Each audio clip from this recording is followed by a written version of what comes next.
to Survive and Advance on the Gruely Truth Sports Network. Survive and Advance is brought to you by BetNow.eu for a 50% cashback bonus on your first deposit up to $1,000. Make sure you use the promo code TRUTH50 when you go to BetNow.eu, or you can go to thegruelytruth.com, click on the BetNow.eu banner at the top of the page to get that discount also. Make sure you use the promo code TRUTH50. I am your co-host for Survive and Advance, Mike Goodpaster. Right now, I'd like to welcome in a member of the Indiana Basketball Hall of Fame, a member of the 1981 national champion, I almost said Isaiah Thomas's Indiana Hoosiers. He combined for 26 points with Isaiah Thomas to beat North Carolina in the national championship game. Help me welcome to the show, Steve Risley. Michael, how you doing this morning? All right. It's morning to me. You guys, I think it's afternoon to you guys. I'm just, rolling out of bed. So, actually, I've been up since 5 o'clock, but, laying around doing nothing, waiting and preparing for this show, as usual. Then what are you complaining about? We gave you something to do. There you go. Well, right. Been in the pool, rehabbing my hip, too. I can Already rehab done your some hip. Swimming and... What's that noise? That's... Feels like somebody just ran in the highway. It's not me. Hopefully it wasn't one of Anthony's kids. And with that, I want to welcome from the FF Face-Off, Anthony Cervino. How you doing, Anthony? I'm doing great, guys. How are you? And I only have one kid. Oh, that you know of. Wow. Good point. All right, next up, somebody who has no kids yet because he's smart. Plus, he's just really young. Help me welcome to the show, Sam McGinnis. How you doing, Sam? I'm doing good. How are you? Oh, I'm great. And Sam's got a football game tomorrow night, so he's not old like you guys and can't play anymore. No response from Risley? There you go. No witty banter? Oh, no, good for him. I mean, I wish I could play. I wish I could get out and play. I just watched John Elway. And Mike, and you blast on the pharmaceutical companies all day long. Always do. John Elway was just on the Today Show talking about he has a crippling hand disease that he's representing a drug for a pharmaceutical company that he couldn't even touch a football. His hands were starting to contract. Uh-huh. And the drugs have saved him, and he now can move his hands again and go back and do things. So for every one thing that they do wrong, they do 10 things good. And there's John Elway now, who's a legend in the game. Really? Pharmaceutical companies, for every 10 things or one thing, that really is 10 to 1. So all the people that die from opioid addictions, all right? All right, well, get off the opioids. All right, You're the one that brought it up. You're the one that always brings it up. That's a unique problem. That's a unique problem. Okay. So I guess that's the only problem. When do you get high blood pressure and doctor says, we're going to put your ass on Norvasc? You know what? I would never go on it because I did have high blood pressure 6 months ago, and my arteries were blocked. And what I did is I changed my diet instead of taking medical drugs, which just hook you and do not solve I'm going to tell you the something, problem. partner. That's not going to last forever. Oh, okay. You're so full of crap, Risley. Just because you worked for them and they're disgusting doesn't mean you have to defend it even after you're done. No, just because I know 25 years more than you know. No, you don't, Steve. So. You don't. You know for 25 years what Big Pharma told you. Just like the doctors who run the medical schools tell you. So don't give me that crap. What's the last clinical study you read? Never. I've never read any clinical studies, Steve. There you go. When I had the peripheral artery disease, I didn't read any clinical studies, and I won't read a clinical study. Wait a second. You're going to shut up for a second because I'm going to tell you something. You know who writes the clinical studies? I'm going to give you 2 to read. Who writes the clinical studies? Go read 2 studies, Allhat and Ascot. Go look those up. And who wrote it? Allhat and Ascot. Who wrote it? They're clinical studies. Nobody wrote it. They're clinical studies. They were done by multiple doctors with thousands of patients. Who did the clinical studies? The hospitals did. The doctors did. The they were doctors funded by did. pharmaceutical companies. Okay, too. so the doctors are basically taught by the pharmaceutical companies. Yeah. Okay. Let's move They're on. not? On to Because football. you're a damn idiot when you talk about that stuff. Nobody wants to hear that. It's Pfizer. Let's move on to football. Yeah. Everything is funded by somebody else, Mike. Yeah, everything is Who the hell funded funds by this something site? else. Who funds this site? Me, not you. Yeah. All right, next up, we got the Washington Redskins. We're going to talk NFC East today. And Alex Smith, of course, one of the worst injuries you'll ever see on a field. Now they've got Case Keenum. They got Dwayne Haskins. What do you think they do here, Anthony? I think the Redskins are ultimately going to put Case Keenum out there in week 1. I'm not sure Haskins is ready. I don't know if there is a need to put him out there right away because it's not like their only option is Colt McCoy. They did trade for Case Keenum, and I think Keenum is going to be that bridge quarterback for Dwayne Haskins. But the bigger issue in Washington, and I can't stress it enough from a fantasy football standpoint, is Trent Williams does not want to play for the team anymore. Trent Williams, very angry at the organization, how they handled his injury and everything else. He's one of the best left tackles in football. He wants out. Without Trent Williams, that offense is going to struggle. All right. When we look at this, I think you're going to get Dwayne Haskins real quick. It may not be the first game, but the big thing you got to realize here with the Redskins, Steve, is they're trying to get a new stadium. They're losing fans at a startling rate. And Daniel Snyder is not one of the more popular owners. He's probably one of the most unpopular owners. And when you look at that, one playoff win since 1999, I think out of desperation, they're going to play Dwayne Haskins to try to put some butts in the seats and win some fans back. Well, I think they need to do that, and I think the other question is they need to get Haskins in right away. I mean, I think that they're in a strong, a weak enough position. They might as well just play him and get him ready, and make him the starter and live with him for this season, and try and build some fan base back. I agree. Also, you got a coach. Gruden is on the hot seat. I mean, if you look at the coaches who are in jeopardy of getting canned this year, his name comes up in the top 5 every time. That if he doesn't win this year, so what kind of coaching decisions is he going to make this year? Anthony, is he going to coach to win or is he going to coach not to lose? There's the $10 question for me, for the Redskins. I'm not a Gruden fan with either brother. That said, he hasn't done a terrible job considering all of the hurdles he's had in Washington because they're one of the more injury-prone teams in the NFL.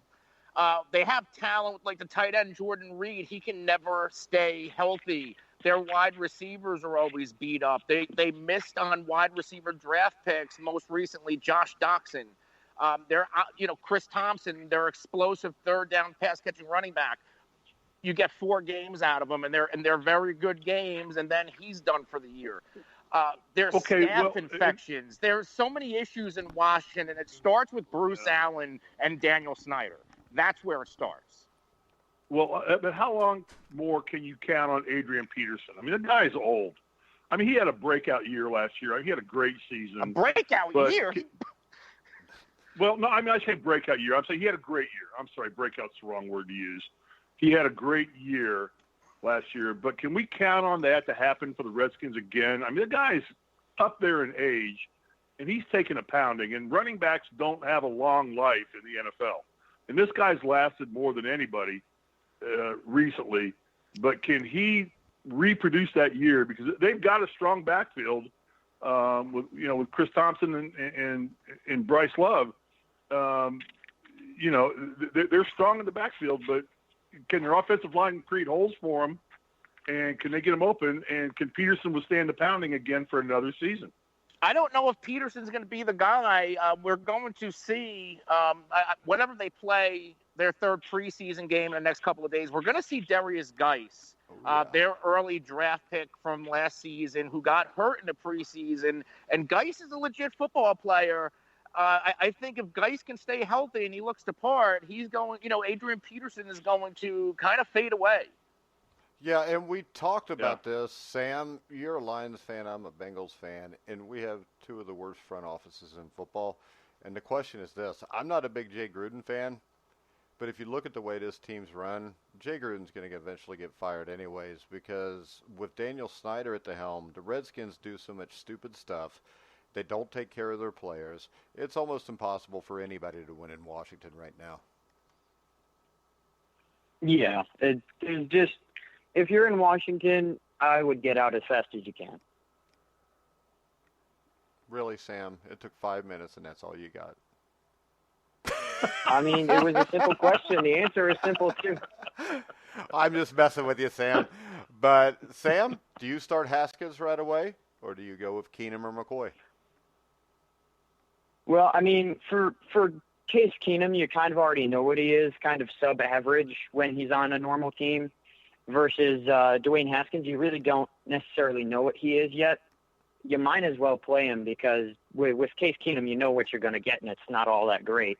So if Dwayne Haskins ends up being great, you would have wanted to have started in week 1. All right. My take on it is I would play Haskins just for the heck of it. I don't think he's going to be a great NFL quarterback. I think he has a hard time throwing the shorter passes. He's a great athlete, but under the circumstances, Anthony, I think you got a better chance to win with the athlete than you do with Keenum. I would agree there, but why put Haskins out? It's just almost the same thing with Daniel Jones and Eli Manning.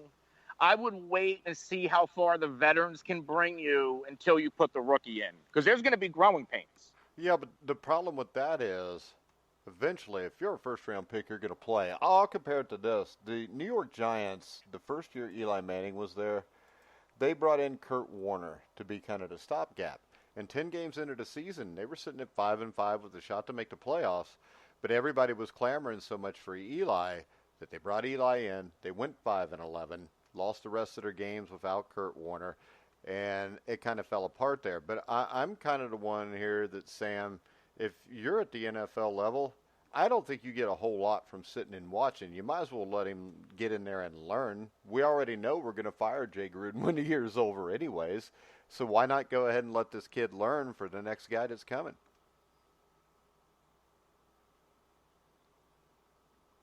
Sam? Okay, I'll chime in since Sam's not going to chime in. Mike, I agree with you entirely. I say just throw him in the game, and you know you can teach him to throw the underpasses. No, I mean that's a How learnable. do you teach him to throw the underpasses? Well, you're a quarterback coach. That's what you do all day long. Yeah, but you made the besides talking to comment, me on so the phone. it's real easy. The problem with Dwayne Haskins is this. When you watch him throw a football... He's got to read defenses. He's got to read the under defenses. He's got to read the linebackers. This is the thing. I mean, he's going to have to learn the pro game, but... I don't know if he can read a defense or not. His problem is his feet and his eyes. Because if you watch him throw a lot of times, where he's looking and where he's releasing the ball, his feet are not always under him pointed the same way. And it's really huge that's thing what for you a have quarterback coaches for. Yeah, but they don't have that in Washington. I guarantee you. Most NFL teams don't. I mean, if you look at it, the Cincinnati Bengals have a pitching coach teaching Andy Dalton. And they had, as Andy Dalton's quarterbacks coach his first few years, James Urban and Ken Zampese, who were not really quarterbacks. I mean, Ken Zampese wasn't even a football coach, really. And Urban was a wide receiver coach and a wide receiver his whole life. And when he left Cincinnati, he went back to being a wide receivers coach. So when I look at this, the coaching in Washington really worries me. The ownership does. I think Haskins is going to fail not because maybe he's not ready to be an NFL quarterback or doesn't have the skills. I think he's going to fail because of the idiots he's got around him. Agreed. You know, because he's not going to get the development he needs to be a legitimate NFL quarterback. All right, Sam, you still there? That's not his fault. Yeah, sorry, you guys cut out for a minute, so I'm a little lost. Where are we? We're still on the Redskins because I asked you a question about them, which was we're talking pharmaceutical. Should Dwayne Haskins? You don't want to talk yet with me. You don't know enough. But should Dwayne Haskins be the starting quarterback in Washington right now? I think so. You might as well give him a shot because, again, you already know what Case Keenum is.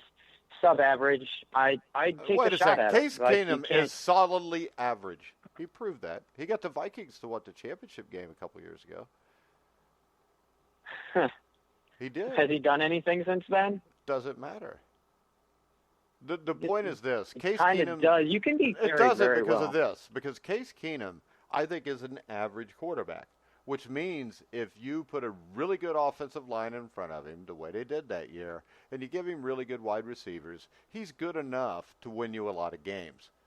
But he's average because if he doesn't have all the pieces, you're not going to win anything. Fair enough? Fair enough. Okay. So, as long as it's fair Let me enough. give you an example. Let me give you an example. It's a personal example. I was a 6th-round pick in 1981 by the Phoenix Suns. Okay? And I had a really good camp. Sam Clancy was, and Larry Nance was the number 1 pick. Sam Clancy was number 2. Craig Dykstra was number 3. I was the number 6 pick. I came down to camp under Jerry Colangelo and had an incredibly good camp. And they called me in the office and said, okay, we have 12 people left. You're number 12. And we're going to cut you, and we're cutting you for this reason. You're the 6th-round pick. We're going to keep Craig Dykstra because he played about as good as you, but he's our 3rd-round pick. So perception is we don't want to look like idiots by cutting our 3rd-round pick and keeping our 6th-round pick. They didn't say those exact words, but that's what they said. That's what it came out to be. So I got cut by the Suns. Otherwise, I'd have had an NBA stint, for a short time. Because I would have been a bench warmer, no doubt, but I would have been on a team collecting paychecks. You got to play your 1st-round picks. You got to play them. You got to put him in the game. I mean, the perception of the fans, and if Washington is struggling with attendance and support, they've got to put him in the game and play him. And let him learn, let him make mistakes, let him do his thing, teach him, get a coach in there that can handle him, or teach him things the right way to do it in the NFL. They've got to go do that. All right. So I think you start him right off the bat, and you just let him live with it. The Skins are not going anywhere this year anyway. I don't believe, with the Cowboys as strong as they are, I can't wait to hear Anthony's take on the Cowboys, which will be propaganda. Just like your Colts stuff will be, but go ahead. My Colts will be when we get to the AFC South, exactly right. But I think you just put him in and play him and let him go. The other quarterbacks have not proven themselves worthy to be championship-winning quarterbacks. And you just go with it and make the change. All That's my right. opinion. Here we go. We're going to go to the New York Football Giants. We're going to start off with Anthony again. Anthony, is it as bad as New York as people seem to make it out to be? I think it's going to be a little rough for the New York Giants. I think the organization, they don't have much direction right now, but they have talent. And they do have Eli Manning, and I think Eli Manning is better than what people are giving him credit for, but he also should have been ran out of town 2 years ago. Why? Because nobody get him an offensive line to block for him? I mean, the line's going to be improved this year. Yeah, this year, so let's see what happens. But 2 years ago, you could have been Tom Brady. You're not going to have a chance behind that offensive line. Adding Kevin Zeitler is huge. Janoris Jenkins. Offensively, if they can get everybody healthy, you got Tate Shepard, Ingram. Of course, you got Saquon Barkley. They've retooled the defense a little bit here. Sam, what do you think of the New York Giants? I definitely don't think they'll be in the top 2, but it might be a little better than it was last year because they've improved in some areas. And I do actually agree with Anthony. Eli Manning is not as bad as everybody's saying he is. He just has a bad offensive line. Yeah, he's a Hall of Fame quarterback. He won 2 Super Bowls. I mean, when Marcus Mariota has a job, how can Eli Manning not have a job? Nobody said he shouldn't. I think what happens is at some point they trade Eli Manning and get something decent for him. Because I think they're going to start Daniel Jones at some point. I think it's going to be Eli Manning is going to have done to him what was done to Kurt Warner. So, Steve, your opinion, Daniel Jones or Eli Manning?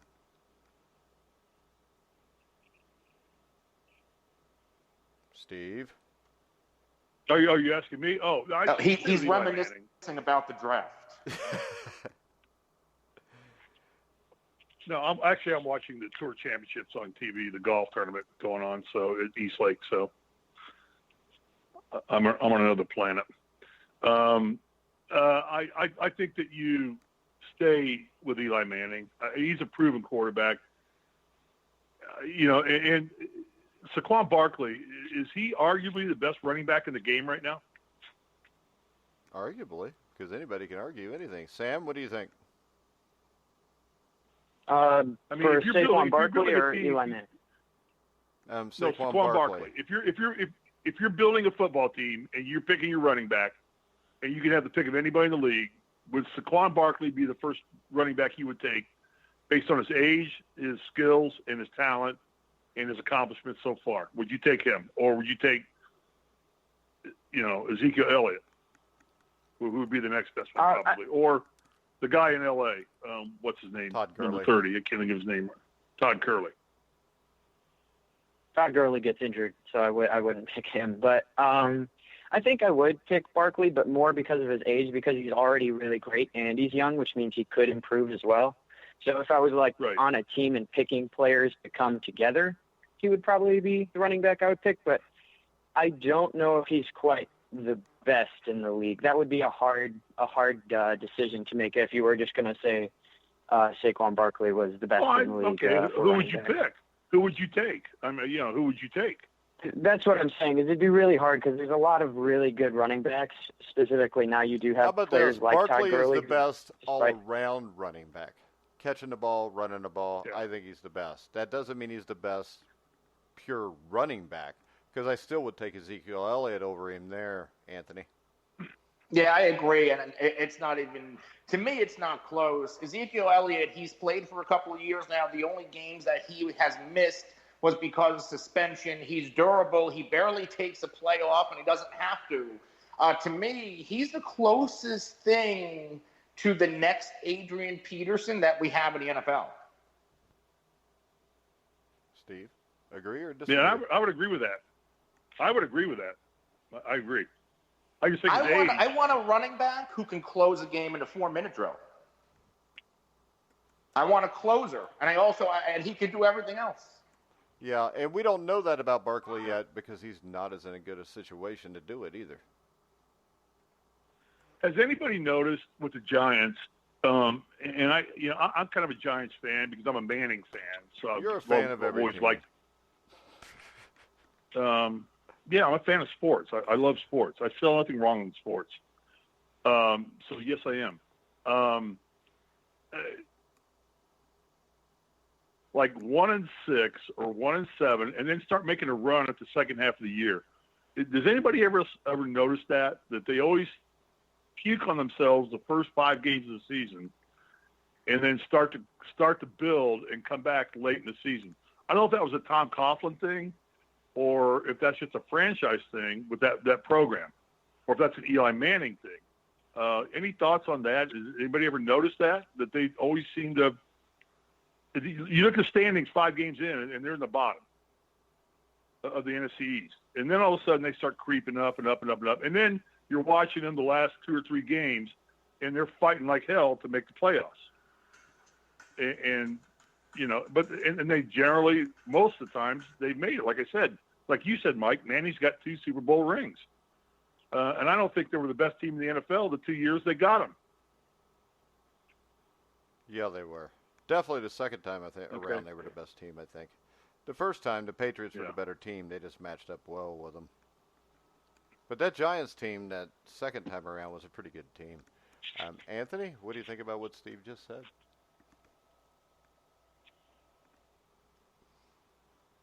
Anthony? No, yeah, the Giants are a second-half team, but when you're starting slow the way they do, it's hard to dig yourself out of a hole like that. And I know they did that in their Super Bowl years when Tom Coughlin was on the hot seat and they rallied. But that was a different team. They don't have the same type of leadership. They don't have the Michael Strahan. They don't have that defense, and they don't have that pass rush. All right, and really, in the past, 6 years, the Giants can't get out of their own way. Yeah, well, they can't get out of their own way because of David Gettleman. Good point. Just destroying the team. I mean, no offensive line for years when you have a franchise quarterback. Everything that happened to the Giants is on the front office. Agree or disagree? I would agree with Anthony? you there. Yeah, somebody agree with me or disagree. All right, so I agree with you. This is the point of the show we've waited on.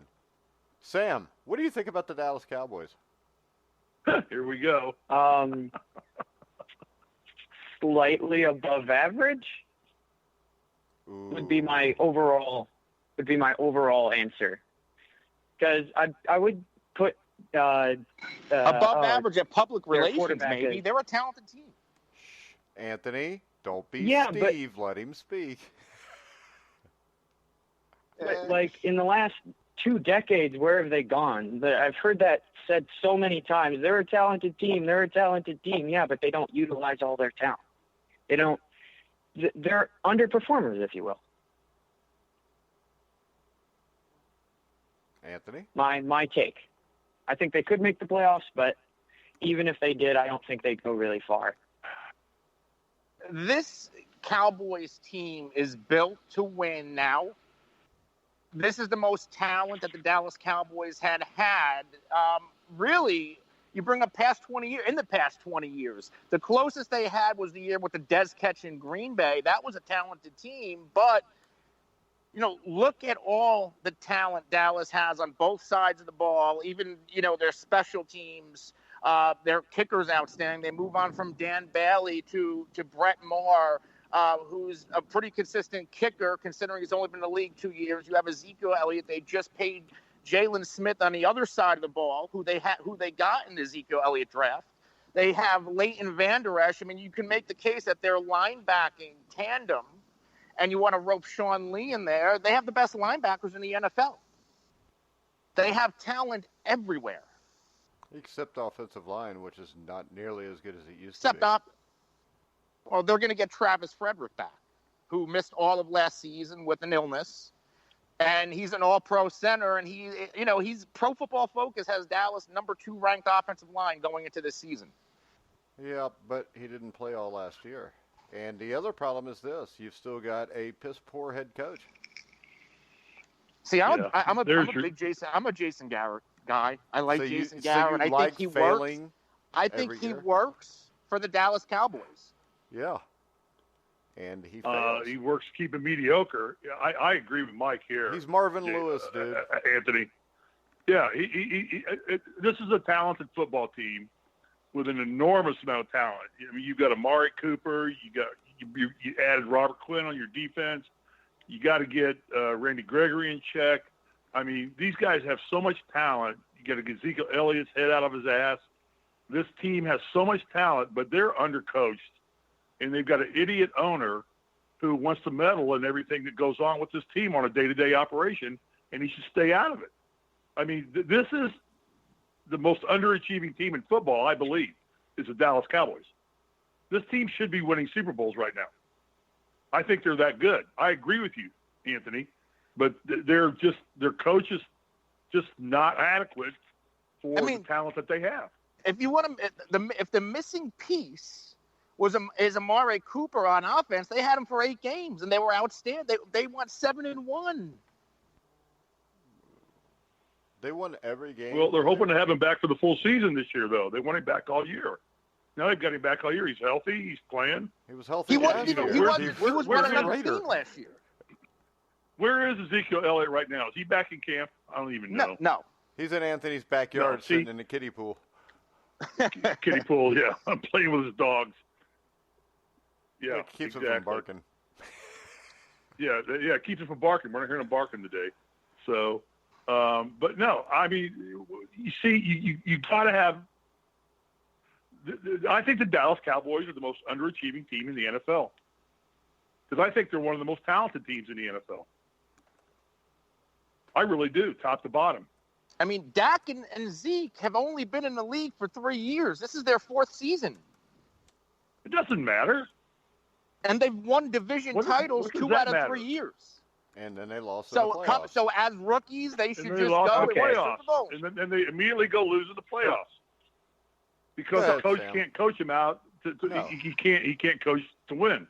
Yeah. How many playoff games has your boy Jason Garrett won? I can count them on one hand.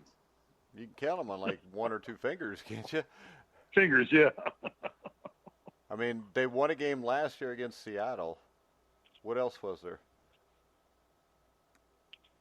There was Seattle. They beat Philadelphia once, I believe, in the so he's won 2 or 3 playoff games. Yeah. Well, really, he's won 2 at most if they beat Philly. I don't remember that one, but they lost to Detroit in the playoffs.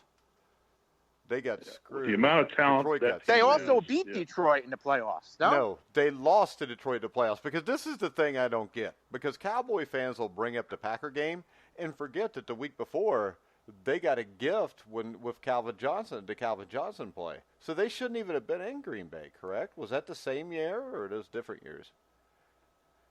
That was the same year. Yeah, and they were at home, and I'm sure Sam remembers that game. Yeah. And I don't expect more of a comment than that out of Sam on that one because that is frustrating. Yeah. So, there you go. Now, we could talk about the team that's going to win the NFC East now, and that would be the Philadelphia Eagles, who I think the Philadelphia Eagles are the most talented team in the NFL.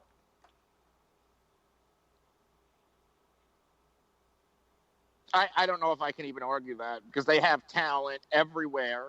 Plus, but what good is the what good is the talent when Carson Wentz goes down? Well, what good is the wait a second? What good is the talent if Ezekiel Elliott doesn't show up? What good is the talent if Dak Prescott gets hurt? All those things could happen. We're making a prediction. We're not guessing on who gets hurt and who doesn't. Right now, the Dallas Cowboys cannot win the NFC East because the Philadelphia Eagles will. Now, if there's they stay healthy. This is the thing. Your Cowboys can win if something bad happens to the Eagles. So if that's the case, how talented are the Dallas Cowboys when compared to the Philadelphia Eagles? You were saying this last year too, and I'm pretty sure Dallas won that division. I was saying what? That was the Eagles. It was the Eagles, and they're going to dominate. And the Eagles. And guess what? Carson Wentz didn't look good before he got hurt. He didn't look good. He didn't? Okay. No, he did not. Yeah, and the fact is this. The Eagles went just as far as the Cowboys did last year. And the Eagles got closer to making it to the championship game than the Cowboys did. I mean, the Eagles went to New Orleans and lost by a touchdown at New Orleans. Same talent.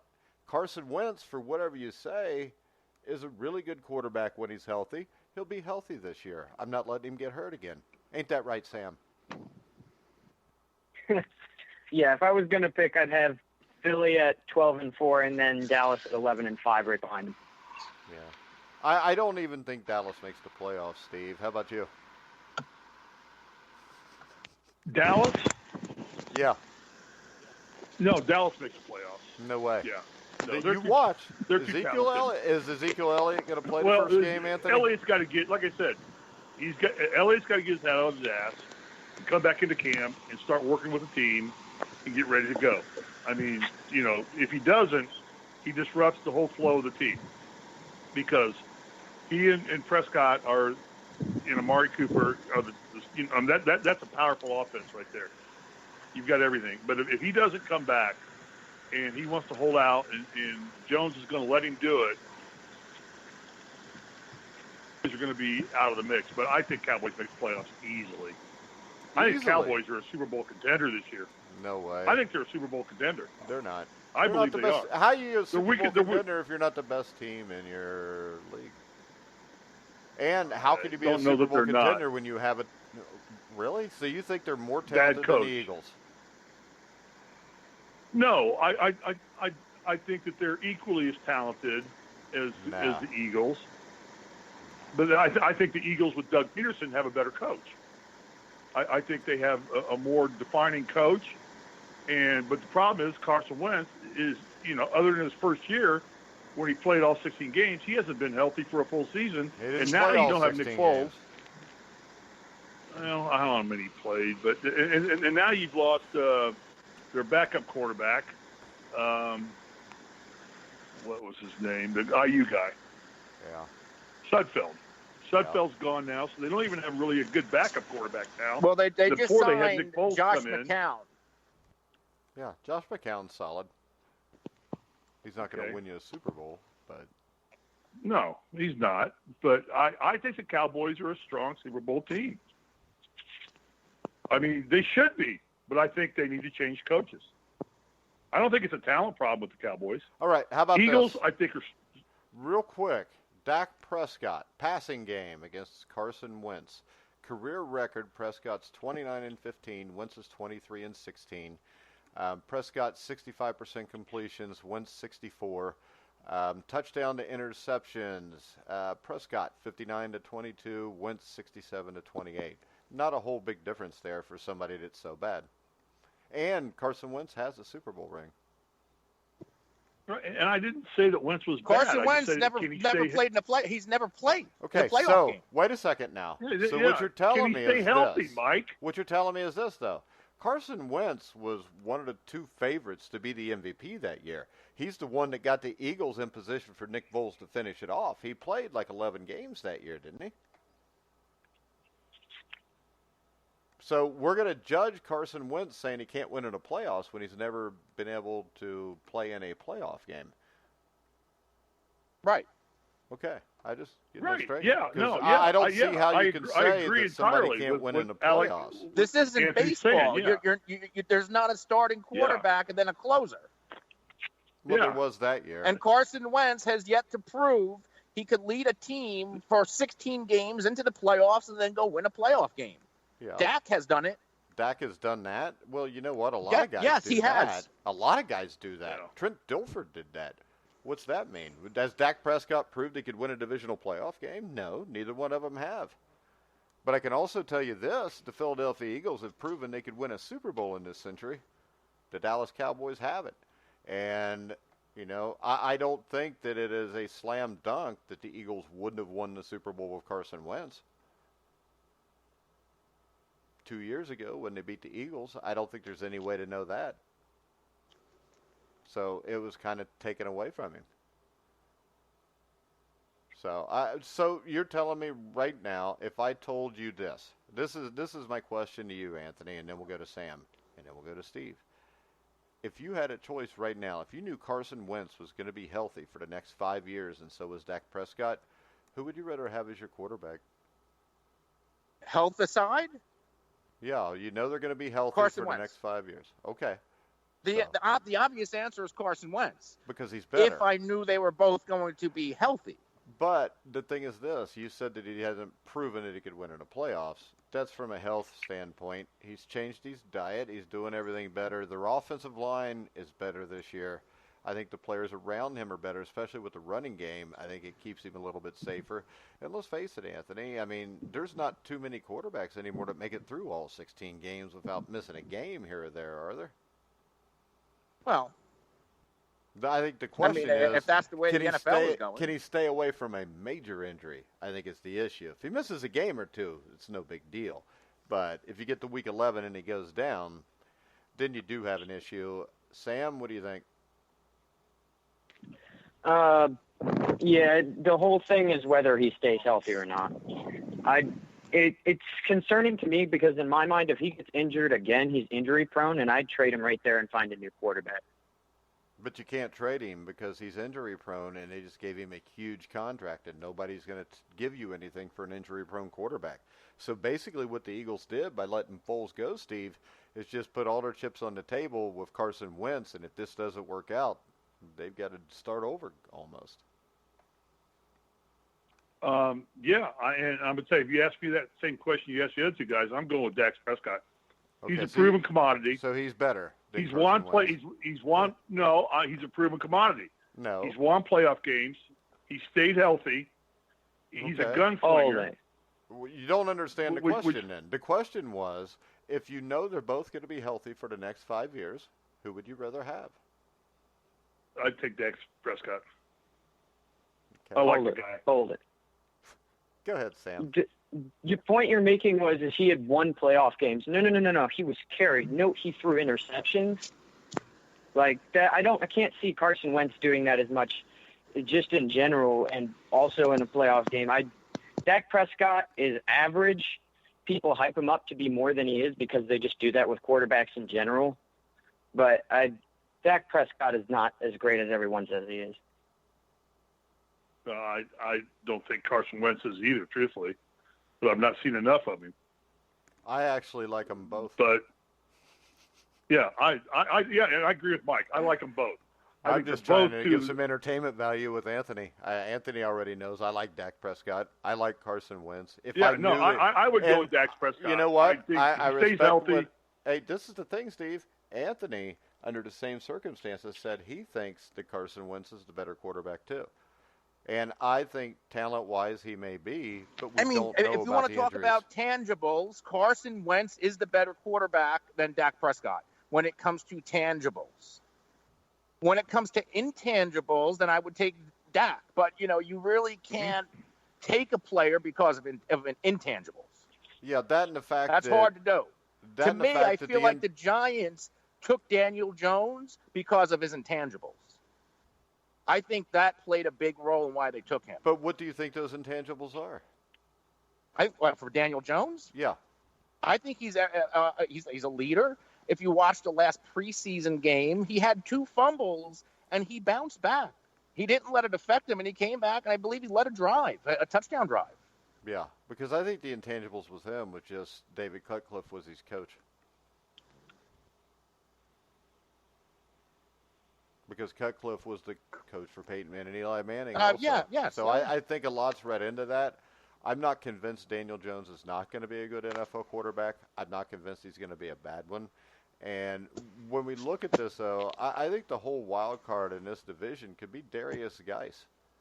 Because I think Darius Geis, if he's healthy all year, could be a huge surprise to a lot of people. And, Anthony, I would say if I had a fantasy football team, I would take Darius Geis.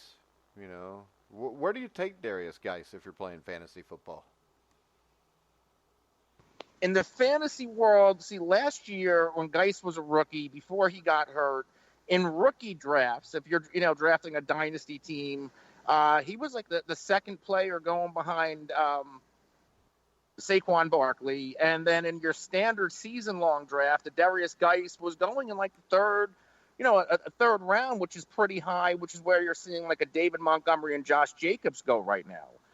This year, because he's coming off the injury and he already is dealing with a hamstring injury, which is normal coming off of an ACL, you can get Geis right around the 7th round now.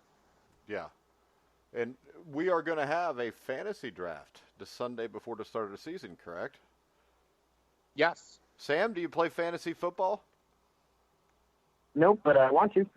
Then we're going to, Sam, because we need – how many people do we need altogether? 12.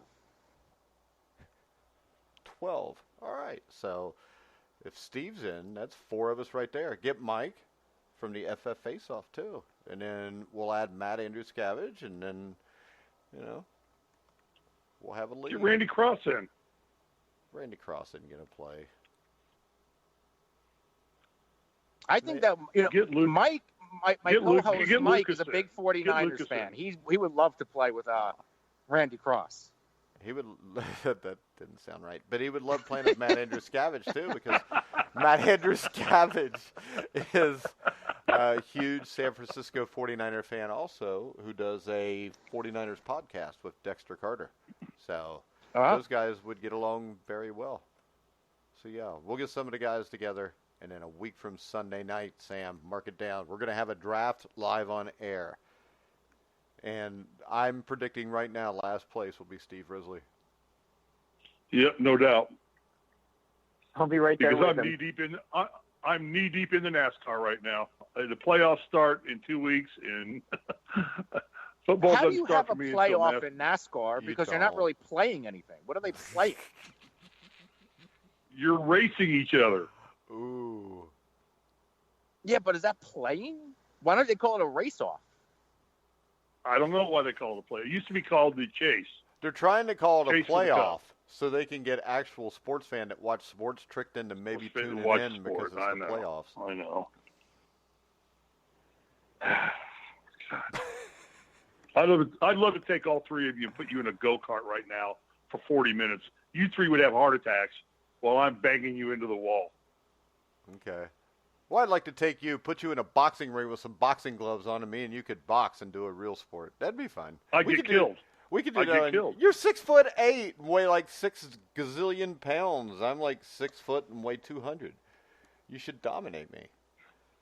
I guarantee you this, though. I'd come closer to beating you in a car race than you would to whipping my butt. Probably Anthony, so. any opinion there? I do that. In a, what? You and Steve in a car race? In a boxing match, I get killed. I don't fight. I'm a lover, not a fighter. Oh man. Okay. I don't. Boxing's not my thing. He's a lover, So but he's he's back to this. wait a second. He said So he's a who's- lover, not a fighter, but yet he wants to ram me, Sam, and Anthony into a wall with a car. On a go-kart. Yeah, at a go-kart. I mean, come on. How's that a lover?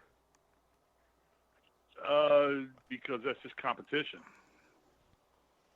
But that's okay. Okay. Let's get back to football. Who wins the East? I was having more fun this Are way. we going Philly or the Obviously, Cowboys? We're going Philly unless we're nuts. I'm obviously going with the Dallas Cowboys, not because I'm a I'm fan, going but with because I Cowboys. believe that the Dallas Cowboys, they're a Super Bowl team. All right, Steve, who you got? I think they are too. I got the Cowboys. I agree with Anthony. They're a Super Bowl team. This is a team that could get to the Super Bowl. I think the NFC is the weaker of the two divisions Huh? at this point in time right now. Really? I think the AFC is still stronger, No, it's not. and I think It's not even close. Dallas can get through. You got the Patriots Okay, well, and we the don't Chiefs in the AFC. Who else is really good? You got the Colts are predicted to go to the Super Bowl. No, they're not. You got the Titans. The Titans have strengthened up. Jacksonville's got Really? a good program going on now. They do? You The got. Titans. I mean, The Titans? Did I hear that right? I mean, you. He said the I heard Jaguars. that right? too. He said the Jaguars too. The Jaguars and Titans. Whoa, I mean, what? I mean, come on, the Chargers Cleveland are looking Browns. good out here. Wait a second, the AFC Chargers is are looking good out here. the AFC. The Chargers always look good until they go to the playoffs. But in the AFC, the Cleveland Browns in Vegas are like the favorite to go to the Super Bowl. Well, yeah, and then you've got the Browns. That's right. You've got the Browns. And then No, you don't what's understand Pittsburgh this. going to do? The AFC What cannot is be Pittsburgh strong going to if do the without Cleveland the Browns headache are the that they have to favorites. deal with now? Browns Oh, won't win it. Steve, the NFC, Mayfield's not you've ready got the Eagles, the Cowboys, the Bears, the Packers, the Raiders, or the I mean, come on. There's a bunch of Oh, teams. you're there. listing every great franchise in the history of the NFL. That's all you're doing. I am. Yeah. You're living on legend. I'm living on legend. There are more feasible NFC teams that can make the Super Bowl and win the Super Bowl than there are in the AFC. Yeah. To me, there's two in the AFC. And those are Kansas City and New England. You got to put the Colts Yep. in there if luck is I helping. don't, because the Colts are not going to win anything, because the Colts are choke artists, because they're lovers, not fighters. wow. Straight for the throat, dang. Oh, man, I deserve that one, I guess. Yeah, No I mean, problem. I don't think with the Colts defensive line, I still think they're going to have trouble with anybody running the ball between the tackles. And Andrew Luck has not played yet. So it's hard to make your team a Super Bowl contender if you don't even know if you're going to have your quarterback. How many starters have not played yet? I mean, most teams have not. You'll start seeing them There's play a this weekend. difference between your starters not playing because you're protecting them and your starters aren't playing because they're hurt. And what do we know about Andrew Luck? Well, we know that they said that he hurt almost every muscle in his body at some point in the last 3 months. I mean, we had a calf injury, an ankle injury, a foot injury. I mean, come on. All I know is this. It's the Indianapolis Colts, and they're soft. Just look at their uniforms. They got a little horseshoe on it for Luck. Andrew Luck. And what did the Bengals have? They have tiger stripes They have on high- it. You they- know what? What do you think happens? And All right, they wait have- a second. They have wait. nice white I'm knee-high going to ask boots Sam a question. that they parade I around want with to ask their Sam. pom-poms. Can Sam speak? I want to ask Sam a question. Sam, if you had to fight, Yeah? if you had to fight a colt or a tiger, which one would you rather fight? I would definitely rather fight the colt because that's just a baby horse. I know. Now, it's a baby horse. Anthony, would you rather fight the colt or would you rather fight the tiger? The NASCAR driver, no, the tiger. All right. And the same thing goes with a lion All right, can I answer cowboy. That? Can I answer that? Go ahead. Can I answer that? Sure. I would ride the colt and kill the tiger. I don't think you can kill the tiger by riding the colt because you don't want to fight because you're a lover. Horses are the backbone of this country. They are? This country was built on horses. Yeah, horses built this country. No, they didn't. Slaves did. Oh, no. Horses built this country. It was slavery and then genocide of the Indians. We've went through this before, Steve. Horses, everything was done that built this country was done on a horse. Horses built this country. Horses built this country. Yeah, they did. They built the railroads. How did a horse build a railroad? All the crap out there. Did they nail the spikes in? They drug all the materials out there. Yeah, I'll bet it took people to build it. They just drugged this country out there. They put all the stuff out there so we could build it. Mm-hmm. They built this country. Okay, and a tiger would still kill a colt. You got to watch like the TV seconds. show. You got to watch the TV show Yellowstone. You got to just go watch that TV show. I have a tendency to not watch a whole lot of TV because I find it infantile and juvenile anymore. What do you think, Sam? I have almost no reason to ever watch TV. Yeah. I'm always on air talking to somebody. I don't have time to watch TV. Anthony, have you watched Yellowstone? Absolutely not. Okay. What is it about? Is it about Yogi Bear? No, it's not. It's not? Then why do they call it Yellowstone? Let's just go. Well, I think the Cowboys are going to win the division. Sam, I think the Cowboys are going to. I think the Cowboys are going to the Super Bowl this year. The Humane Society just got a hold of me and said, why would somebody want to ride a colt and kill a tiger? Tigers are so beautiful. Sam, who do you got? Cowboys, Redskins, or Giants, or the right answer, the Eagles? Actually, yeah, it should be the Eagles. Thanks. If somebody picks the Giants or the Redskins to win the division, I'm just going to flip out because that would be so dumb. All right, Anthony, please pick the Giants because I want to see Sam flip out. The Cowboys. The Cowboys. All right, so Anthony, you're obviously wrong today, as you were yesterday because you sided with Steve, and we told you about the Risley report. So you got to go opposite. All right, guys, any final parting words? Anthony? Yeah, I got something to say, if I could say it. Right. Okay, let Anthony go then. What are we covering tomorrow?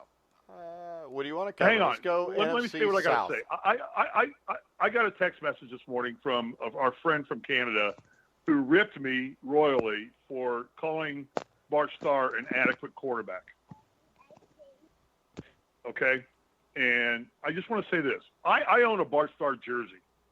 I've got one. And I wear it routinely, and I think he is one of the greatest leaders in the game of football of all time. But he also played behind one of the greatest offensive lines of all time. He played in one of the most powerful running games of all time. And he passed when he needed to pass. He had an adequate receiver in Max McGee, who could catch the ball, had glue on his fingers like nobody tomorrow. But I don't think that Bart Starr is in the top 10 of any statistical category in the NFL. All right. As quarterback. How about this? He has the highest. Wait a second. I'm going to give you two categories where he's number one still. Okay. He is number one on the highest postseason passer rating of all time at 105. Right. He is also number one postseason record. And when we talk about Carson Wentz, you guys talk about how he hadn't won in the playoffs yet, so he hadn't proven anything. He still holds 4 franchise records for games played. Yeah, I mean, come on. I mean, when you look at his stats, he's a 2-time Super Bowl champion. He is a 2-time Super Bowl MVP. He's a 5-time NFL champion, a 4-time first team All-Pro quarterback. He is, let's see, NFL passer rating leader, which means he's the best passer for the entire freaking decade of the 60s. I don't care what anybody says about Johnny Unitas. Bart Starr was better. I've watched them both play on film. He was Agreed. better. And when you look at Bart Starr, he is a 5-time NFL passing rater leader. 1962, 64, 66, 68, 69. He is the quarterback on the all-decade team for the 1960s. His jersey is retired. He completed 58% of his passes, 152 touchdowns, 138 interceptions. Now you're going to say, look at all those interceptions. But the thing is this. The NFL back then was a more throw the ball deep down the field. When you look at guys like Kenny Stabler, Joe Namath, they threw more interceptions than they did touchdowns at this same time. So I would say that I'm going to err on the side of Lucas here because I think there is no doubt that Bart Starr is a top 10 quarterback of all time. When I just read that, the thing that stands out to me is he was the NFL passing rating leader 5 times. That's a lot. That's 5 times in one decade. Would Bart Starr have succeeded on another team as Yes. much as he did on the Green Bay Packers? Would Vince Lombardi have succeeded without Bart Starr? No. Bart Starr was no. I No, think he would have. They're like He would have. no. You know how I know he would have? Because the Washington Redskins hadn't had a winning season in almost 20 years. Vince Lombardi became the coach in 1969, and they went 9-5. They won. And just how I know Bart Starr would have won. Just like I know Bill Belichick would have won without Brady. Brady would have won without Belichick because legends win. Now, they may not have won as much without each other, but Bart Starr, when you watch him throw a football, threw a football like he was playing in the 70s or the 80s. He didn't throw it like he was in the 50s. I mean, he started off in 1956 as the backup to Tobin Rote, split time with Babe Pirelli until 59, and then Lombardi got there and everything was fine.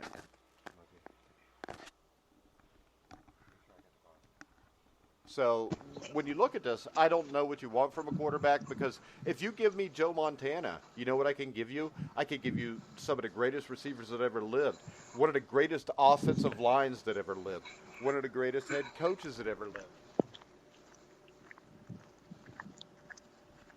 And when you look at Terry Bradshaw, same thing. This is the thing, Steve. Yeah. You can't win Fits in the same a mold. world championship as a football team without having great players at every position. Now, you can get away with maybe winning one when you've got an 85 Bears team or that Buccaneers team that have just outstanding defenses, but you don't repeatedly win without being a legend. And this man won 5 times. I mean, he was a failure as a head coach, but he was one of the greatest quarterbacks to ever play the game.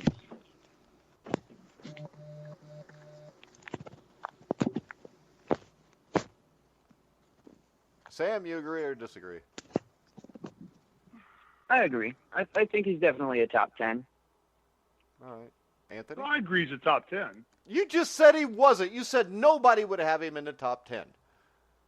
Well, I said statistically he's not in the top 10 of any measurable statistic right now. Yeah, so what quarterbacks from back there are? Yeah, you're right. Because the game is different. But you know what?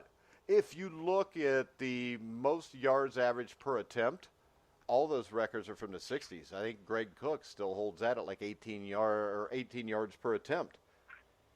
The thing is this, the game has changed. And Bart Starr is a guy you can put him anywhere. He's going to be a stud. And the thing about Bart Starr is the dude was a hero. What he did in the community in Green Bay, what he did for others, I mean, that shows the kind of character that he had. You know, that's why they call it the Bart Starr Award. Anthony, any opinion on Bart Starr? I don't know if I could put Bart Starr in my top 10 of all time if we're considering statistics. But if you want to take statistics out of it, then yeah, he obviously has to be How about this? somewhere in the top Don't 10. say right, because this Yeah. is the thing. The reason the game was different back then and you threw the ball deep is because you couldn't do the short passing that you do today. The rules were different. The rules were changed because of Mel Blount in the mid to late 70s. When you were looking at Bart Starr, as a defender, until the ball went in the air, you could do whatever you wanted to a wide receiver. I mean, Bart Starr is a top 10 quarterback. Stats don't make you a top 10 quarterback. They just don't. What makes you a top 10 quarterback, the thing that makes a leader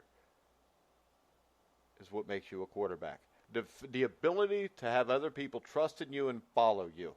When your quarterback walks on the field and you're down by a touchdown or you're tied and it's late in the game, you have full faith that that dude is going to figure out a way to win the game. Bart Starr did that. I mean, if you look at the championship Packers and Cowboys in '66 in Dallas, he drives the Packers the length of the field to win the game. Now, Don Meredith comes down and throws an interception at the end of it, but he needed that long drive. They had to have a drive to win the Ice Bowl game. He gave him that drive.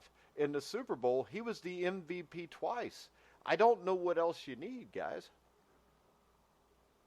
No, and again, let me give you the definition. Adequate. As much as good or as necessary for the requirement of purpose. Fully sufficient, suitable, and fit. That's Bart Starr.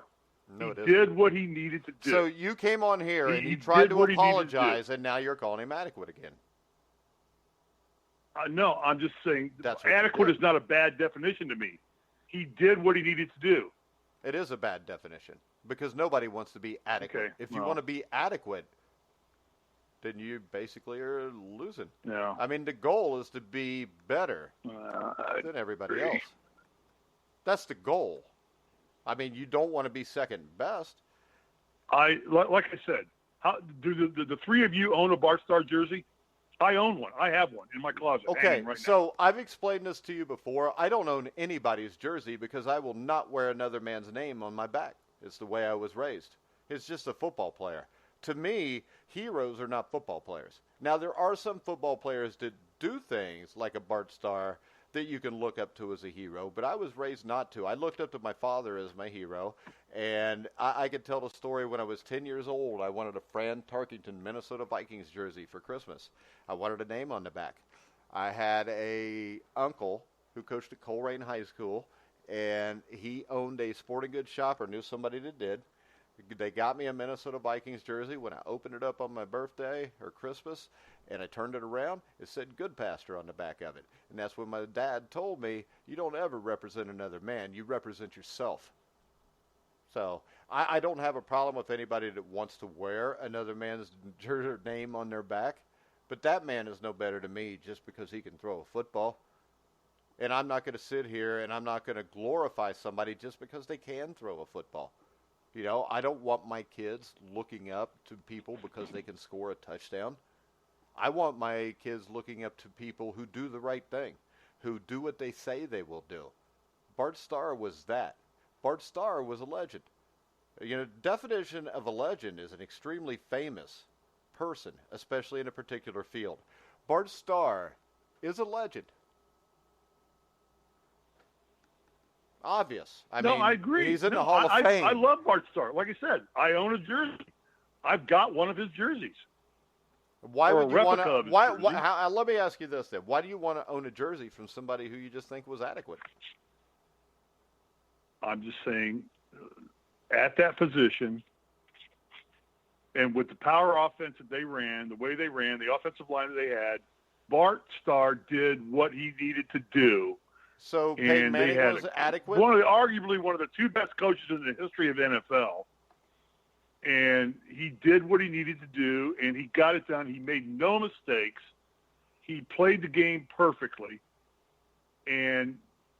But the position itself awards you more fame than other positions do. But that game was a power offense running team, the power sweep. I mean, the Packer offense was based on Jim Taylor and Paul Hornung and those guys running the ball, and the offensive line, most of them are in the Hall of Fame. And it just he didn't make mistakes, and he did his job. He did his job, and he did it very well. I love Bart Starr. So when I say adequate, he filled his role. See, I don't buy that. So you're saying he's a game manager. He's one of my heroes. So he's a game manager. Yeah, no, he's one of the greatest leaders in the history of the NFL. He had to be. because he was the voice of Vince Lombardi on the field. So was he just a game There's no manager? doubt. I think that was his strength. Don't you think that's every quarterback's strength that's any good? No, I think there's a lot of quarterbacks. So tell That me a can't manage quarterback game. that can't manage a game that's really good. Who's the quarterback for the Carolina Panthers? Cam Newton. So you Yeah, think he Cam can't manage a Newton- game. See, I don't think Cam Newton's really good. I think Cam Newton is really Yeah. talented, Well, but he's not great. yeah, well, he can't manage a game. So do you think maybe if you gave him Vince Lombardi, he could? I think Vince Lombardi would teach him to manage a game. I would hope he would be able to do that. I mean, it's like I say, I think the Cowboys would be better without their coach, with Jason Garrett, because I think that those players are not getting the teaching and coaching that they need How about this, Steve? to make themselves a Super give Bowl champion me- team. Give me a rundown of some of the guys that would be in your top 10 that didn't have the same thing around him that Bart Starr did. Because all these teams, you could say the same thing about Montana. You could say the same thing about Brady. You could say the same thing about Elway because he didn't win a Super Bowl. You're talking till about Terrell you're Davis talking was about there. you're talking about Bill Walsh.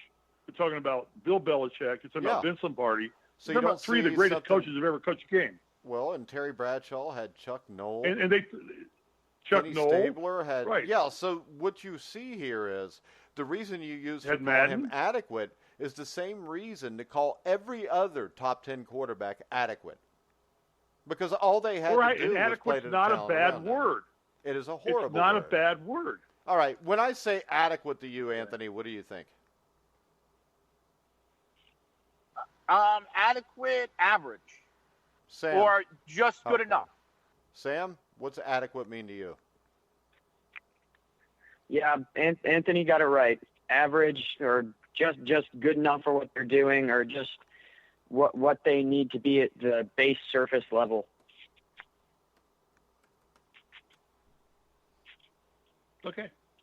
And Steve, what's adequate mean to you? Because And this is I the don't thing. think Wait a the second. passing off If the we passing look up, offense of the Packers Okay. in the '60s, in the '60s was not their strength. Their boy. strength was their running game, the power sweep, their offensive line, their defense. There were other factors. Starr did his job. He managed and ran the offense. so you think he was adequate? He was the voice of them. I don't think that's a bad thing. Okay, He so was not if, a liability to that football team in any way, shape, or form, and he stepped up every time he had to. all right, so adequate does not mean that, though. What you just said by stepping up every time you had to is beyond adequate. Because the definition of adequate, well, and I'm that's- looking at, wait a second. The way you gave me a I definition. just looked it up.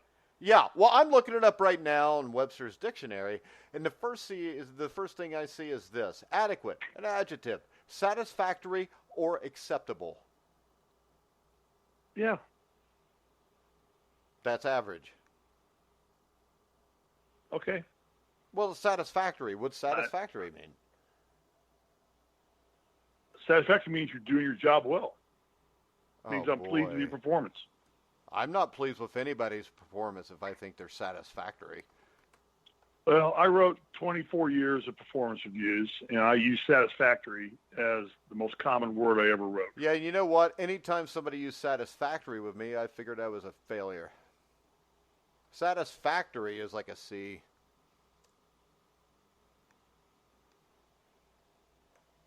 And you wrote performance go. reviews for 24 years. Uh-huh. Because this is the thing. The definition of satisfactory is acceptable, though not outstanding or perfect. But if you have high expectations and it's acceptable, then you go. The Packers had high expectations. Wait a second. If I have high expectations, satisfactory is never acceptable. If it's myself, I don't want to be satisfactory. I don't want to be 6-4. That's failing. I'm not talking about the team. I'm talking about one position, one player. Yeah, me too. I don't. If I have Okay. high expectations, acceptable is not high expectations. All right. I love Bart Starr. Like I said, I'm the only one of the four of us on this radio show right now that has a Bart Starr jersey hanging in my closet. That's awesome. All right, that doesn't change the fact that you disparaged him by calling him average. I don't think it's disparaging at all. I didn't say he was average. I said he was adequate. He did his job. Oh, jeez. Anthony, you got anything to add to this conversation? Yeah, let it go. Let it go. Let it go. All right, Anthony, any parting words? I'm getting nasty emails from Lucas already, so. Anthony, any closing comments? And tell us about the FF Face-Off. Yeah. Can you hear me? Yeah. Okay. Yeah. You can.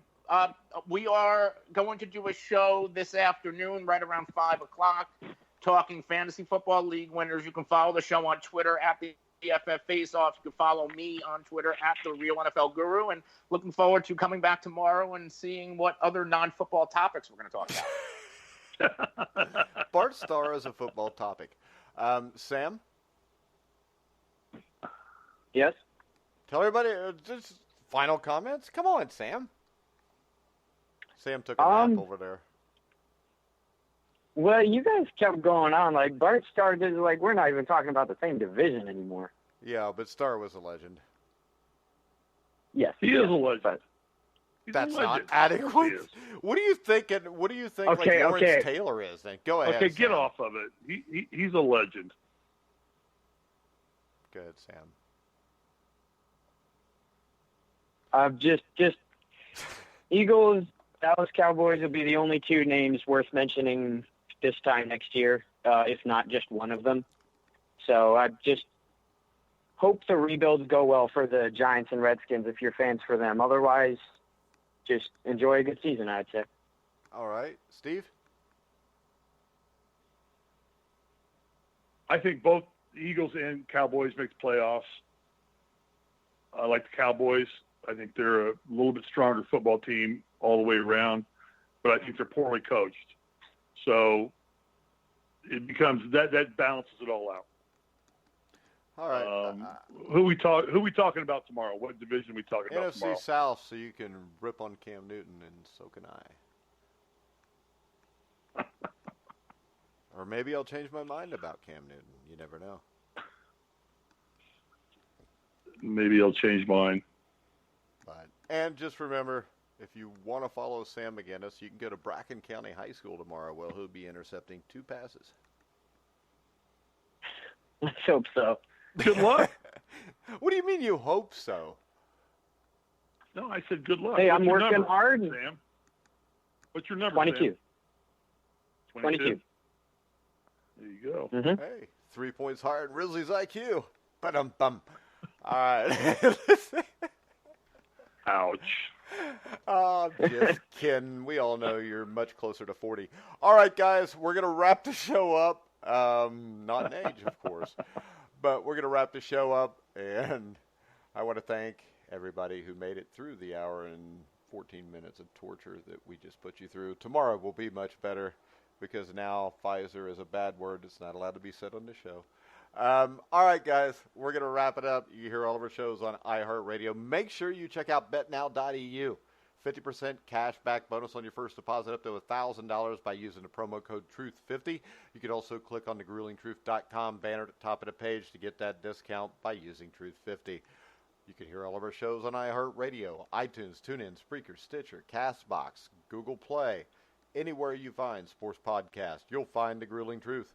So, for Steve Risley, Sam McGinnis, Anthony Cervino, I'm Mike Goodpaster. You've been listening to The Grueling Truth, where the legends speak.